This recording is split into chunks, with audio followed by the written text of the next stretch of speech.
Ciao a tutti, sono Paolo, benvenuti in questo video in cui vi porto nella zona archeologica di Palenque, in Messico, uno dei siti più sorprendenti della cultura maya.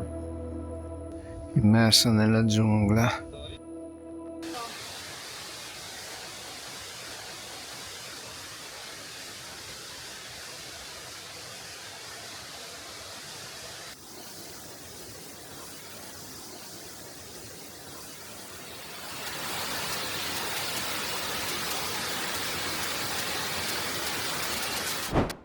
Siamo arrivati a Palenque da Cancun con bus di linea, dopo un paio di tappe, una a Mérida, capitale dello Yucatan, una a San Francisco de Campeche, capitale dello stato di Campeche. Andiamo a conoscere un po' questa città prima di continuare il viaggio. Ciao ragazzi, a Mérida.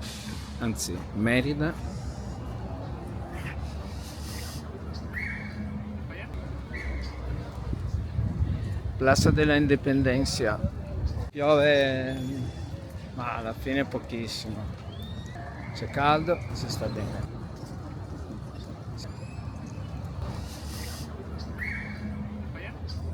La cattedrale è stata costruita durante la dominazione spagnola con le pietre delle piramidi Maya. Palazzo del governo. Mérida è una città molto estesa e viva di quasi 900.000 abitanti, brulicanti di persone anche attorno al grande mercato. Questo è il Palazzo Montejo del 1540, ma la facciata è l'unica rimasta con i pezzi originali.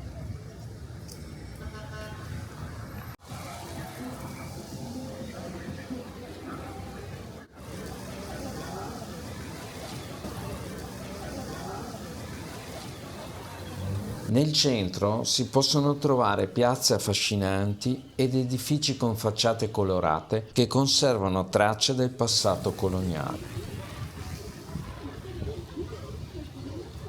Zona di mercati molto popolare. È una delle città più tranquille del Messico, con più bassi tassi di criminalità.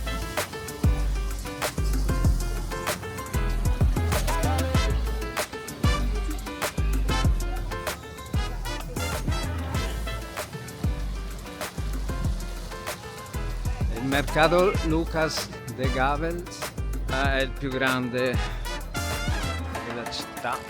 Il più grande dello Yucatan. È un mercato molto esteso e popolare. È difficile trovarci turisti. Come in tanti mercati in America Latina, all'interno ci sono zone in cui fanno da mangiare a prezzi contenuti. A volte si mangia anche abbastanza bene e sono un'opzione da tenere in conto.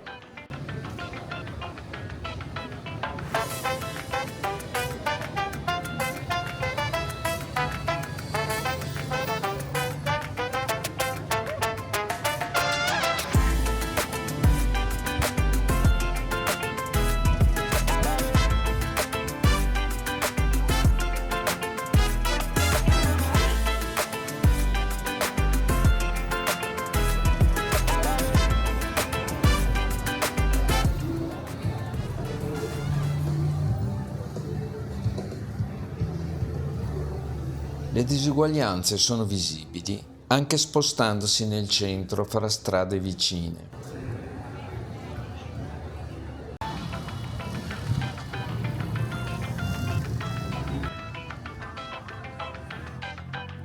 In alcuni edifici hanno investito messicani e stranieri, soprattutto statunitensi pensionati, e si nota la gentrificazione.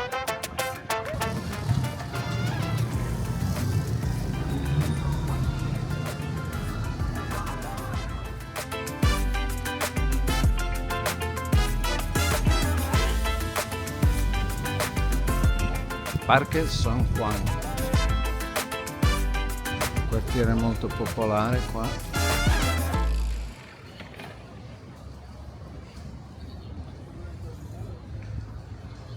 Fra i tanti parchi di Merida, alcuni più turistici in centro, il Parque San Juan mi ha affascinato. È un po' defilato a sud del centro storico e si percepisce un'atmosfera vera, niente affatto turistica. L'omonima chiesa di stile coloniale fu edificata nel 1769 per chiedere a San Giovanni Battista di proteggere la popolazione dall'invasione di cavallette che devastarono i raccolti dal 1552 al 1666.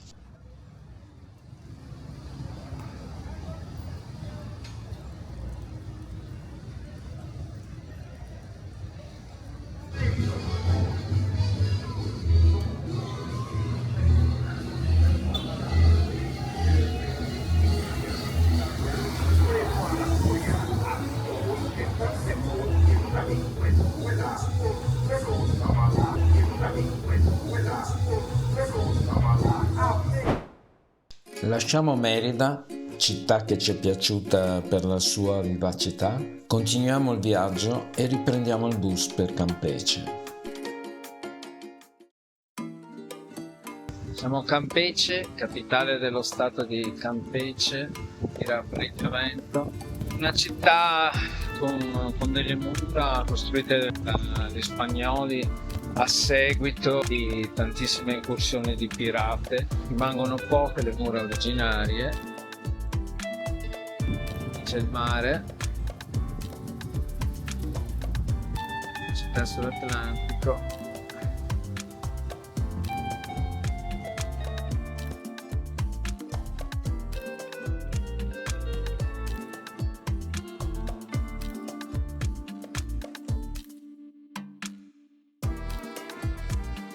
Qui siamo sul Malecón, il lungomare, il lungo oceano.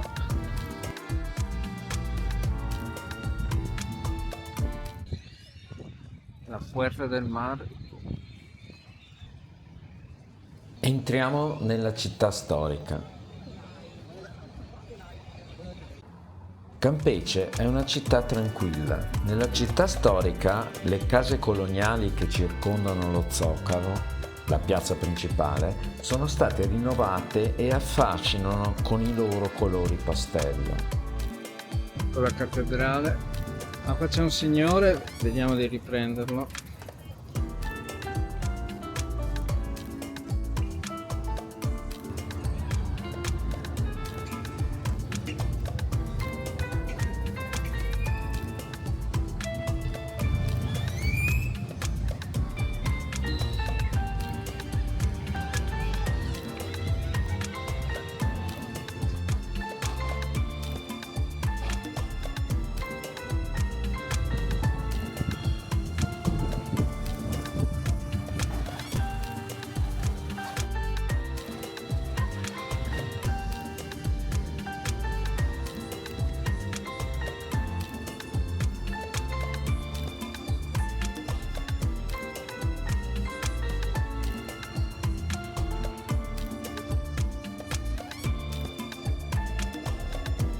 Strada di Campeche.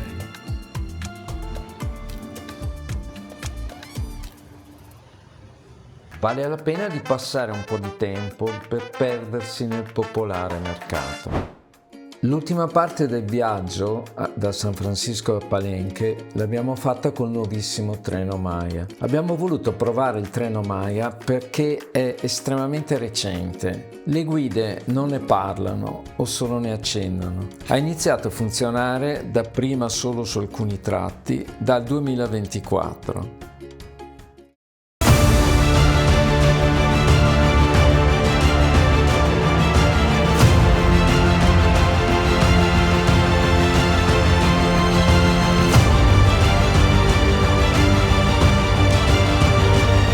Siamo sul treno Maya, quasi a metà percorso prima di Palenque.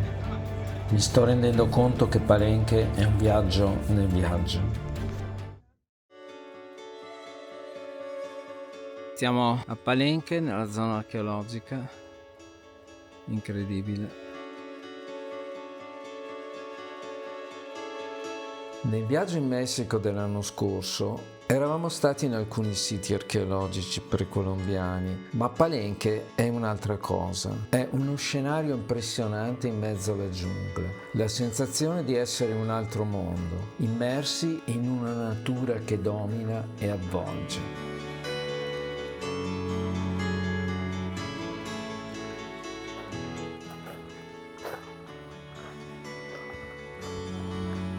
Quello grande è il Tempio delle Iscrizioni, cosiddetti perché hanno trovato vari geroglifici.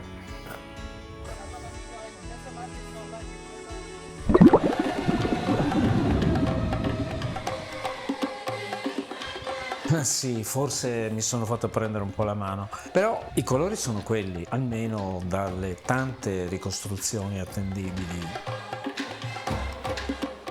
Questo è il palazzo.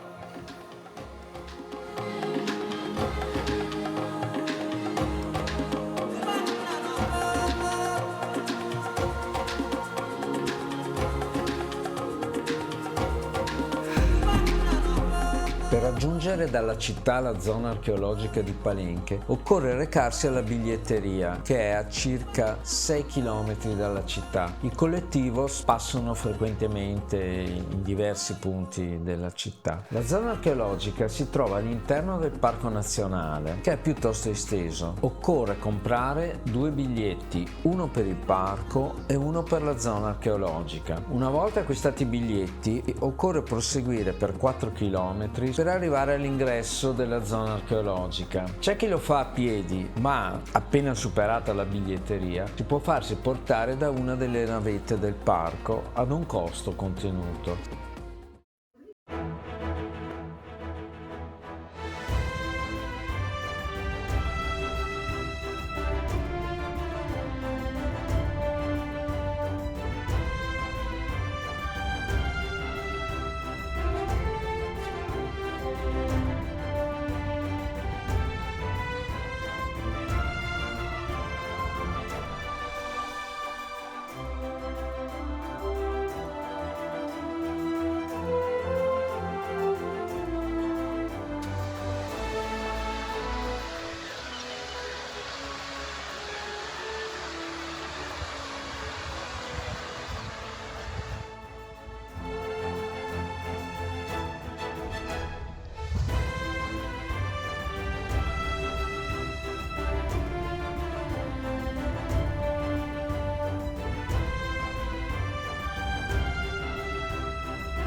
La vegetazione tropicale ha letteralmente inglobato la città abbandonata, cosa che le conferisce un fascino irresistibile. Pensate che la zona del sito attualmente sgombra e visitabile rappresenta soltanto una piccola frazione della zona archeologica che si estende nella giungla su una superficie di 1780 ettari.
Per uscire dalla zona archeologica, invece di tornare da dove eravamo entrati, abbiamo preso il sentiero che entra nel Parco della Giungla e con il quale si scende dalla collina e che porta al museo purtroppo che era chiuso per ristrutturazione.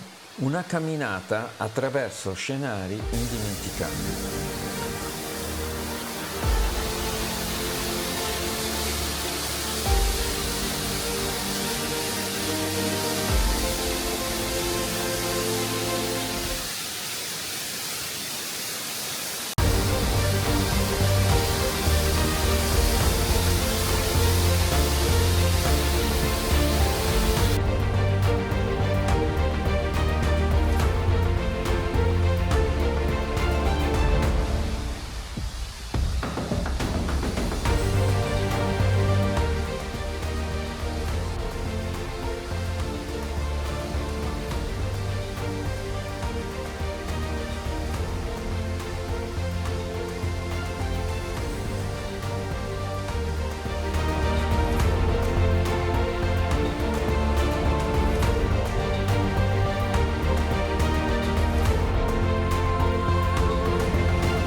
Questo video finisce qui, grazie per averlo visto. Lascia un like, un commento se ti è piaciuto e apprezzi l'impegno che ci metto e iscriviti al canale per ricevere notifiche quando pubblico il prossimo video. Ciao e a presto!